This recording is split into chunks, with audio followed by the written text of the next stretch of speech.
What's up, everybody? It's Grim, your YouTube Wrestling Figures Heavyweight Champion, joined today by Lemonhead, and we are going to roast Raw. And why are we going to roast Raw? Because people are pissed. What did you think of Raw, Lemonhead? It sucked.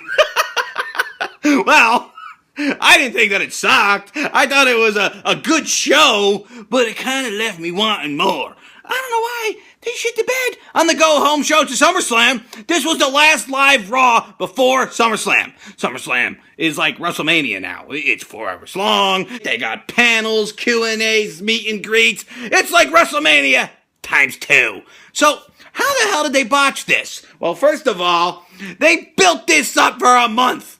Same time, same place. What's gonna happen when we put the reckoning of Brock Lesnar in the same arena as The Undertaker? How are you gonna top that epic brawl they did a few weeks back with the entire roster? You just can't do it.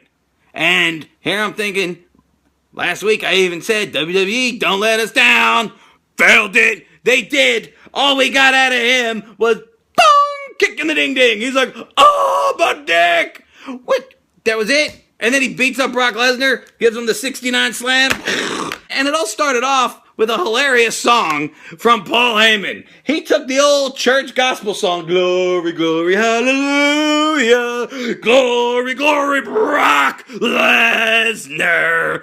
Paul Heyman was funny as fuck. It saved the segment, especially when Brock's bouncing around. yeah, I like this song. But then, out comes The Undertaker, and I'm sitting on the edge of my seat, and I'm like, yeah, this is gonna be good. This is gonna get me so pumped for SummerSlam. And it was like, no. Brock just got beat up by the old man.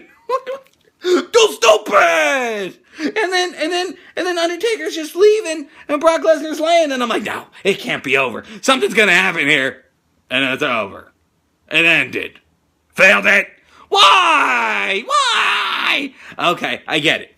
They left us wanting more, and the more that they left us wanting is the match that's gonna happen at the SummerSlam. And I'm gonna be there in the 5th row. It's gonna be so much fun. But I wasn't super enthused with the segment. As far as Raw goes, if we look at it as a bigger picture, okay, I get it. But if you're looking at it as a standalone episode, it's shit the bed diarrhea style. Next up, the other thing that people were pissed about is the contract signing. Title for title, winner take all, Seth Rollins versus, hi kids, John Cena. And everybody's like, here we go again, contract signing, you know what's gonna happen, it's gonna end in a brawl. And everybody's like, sitting there acting like they know it all. And this is so predictable. And then, no brawl happens. Nobody gets put through a table. And people are pissed. Like, what? No brawl? I wanted to be right with my prediction that it's so predictable. No, they didn't brawl. And now I'm mad because there was no action. It's supposed to be a brawl. So yeah, I was pissed, and I wasn't sitting there saying, oh, we're gonna have a brawl now, because of course we're gonna have a fucking brawl! It's wrestling! Why would we not have a fucking brawl? Wrestling is the same thing over and over. Guy has belt, guy wants belt, they beat the shit out of each other till they finally have a match, one guy walks away with belt, eat, sleep, fight, repeat! That's what wrestling is about. Where was the brawl? I guess, again, just like Taker and Brock, they're saving the in-ring action for SummerSlam. You're gonna have to watch it on the network for $9.99. But the contract signing segment,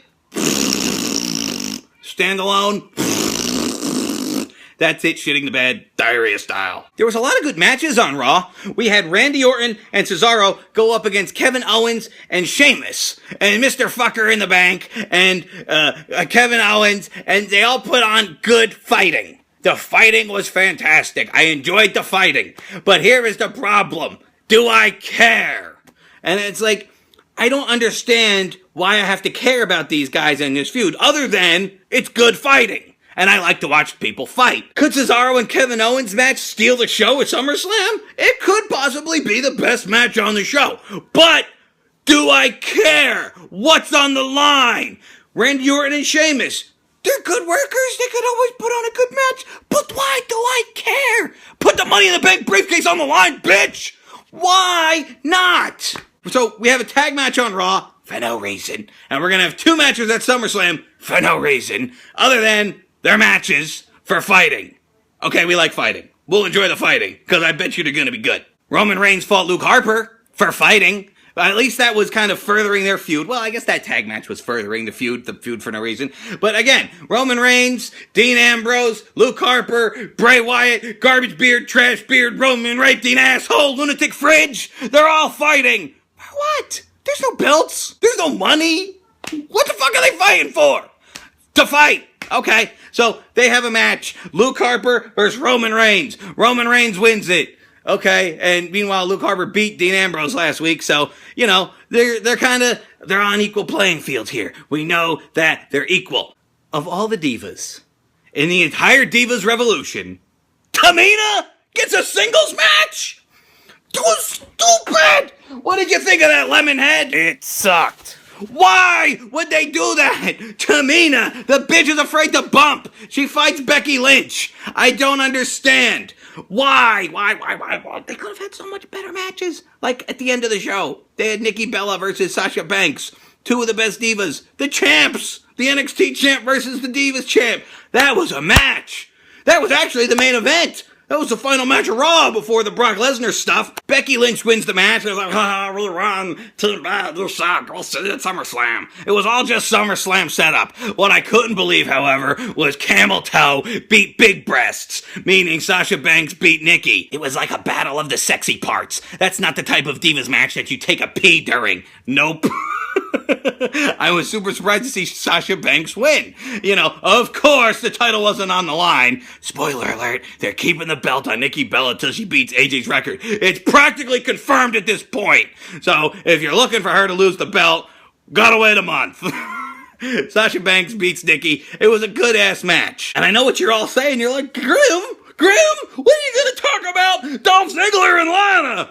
Right now, let's talk about what happened when Rusev fought Mark Henry for the 450th time. Rusev wins. He's celebrating. Lana's all like, la, la, la, la, la, la, going after Summer Rae. And I'm like, are they even going to have a match at SummerSlam? Because they sort of said that Dolph Ziggler's not going to be back until after SummerSlam. But then, Summer Rae and Lana look like they're ready to fight. And Lana's like, no, I want to fight you, you big, fat, hairy-chested bear. And I'm like, who? What? She wants to fight Rusev? I'm here to show the world. Out comes Macaroni Mane. Dolph Ziggler is back. And let's set up a match for SummerSlam where we're going to have Dolph Ziggler go up against Rusev in Pussy on a Pole, just like we did on GTS Wrestling many months ago. Like 3 months ago or 2 months ago. But either way, no, they're not really having Lana on a pole because that would be funny as fuck. Anal on a pole, could you imagine? It's not really going to happen. They're just going to have one-on-one. I thought it would be a mixed tag. Maybe it'll get changed. Who knows? But for right now, Rusev goes up against Dolph Ziggler at SummerSlam. We'll do the predictions on that Thursday. I always do my predictions on the Thursday before the pay-per-view, because that's what I do. If you want to wipe away The Miz, all you got to use paper towels. The Miz comes out dressed up like a homosexual Sith Lord. The Big Show swipes my jokes once again. And Ryback wipes the floor with this moneymaker motherfucker. I was so happy to see The Miz get his ass kicked by Ryback because everybody knows that Grim is a big Ryback fan. And it set up the match for SummerSlam, the triple threat with the Big Show. Now, Big Show has come out and announced that he's cutting back his schedule. He's gonna be a part-timer. Who the fuck does this fat bastard think he is? Brock Lesnar? Chris Jericho? Nice try, Tubblard. I don't care. Anything to get the Big Show on my TV less is fine by me. High five. We did it. Team Big Show retire, reign supreme. But who cares? Ryback beats Miz. Thank God. Because if the Miz won, Grim would be pissed. So I don't know. I think Raw kind of left me feeling kind of flat going into SummerSlam. It didn't do anything huge to say, you gotta watch SummerSlam. It's gonna be sick. I think they already kind of did that 2 or 3 weeks ago. And this week was like, fuck, now what do we do? Glory, glory, Brock Lesnar! Either way, I'm super excited for SummerSlam. It's gonna kick ass, and it was a decent episode of Raw. Despite what this football-faced fuck says, I thought that Raw was pretty good. Just wasn't amazing. But what you guys think of Raw? Let me know in the comments below, and I thank you guys for watching. Please like this video, leave a comment, and subscribe for more. Grim out! Where was Stephen Amelli? How are we supposed to build a match without my motherfucking opponent? Fuck! But Grim, you didn't talk about Nikki Bella's botch kick and that big Cesaro botch. Oops, I botched. Ah!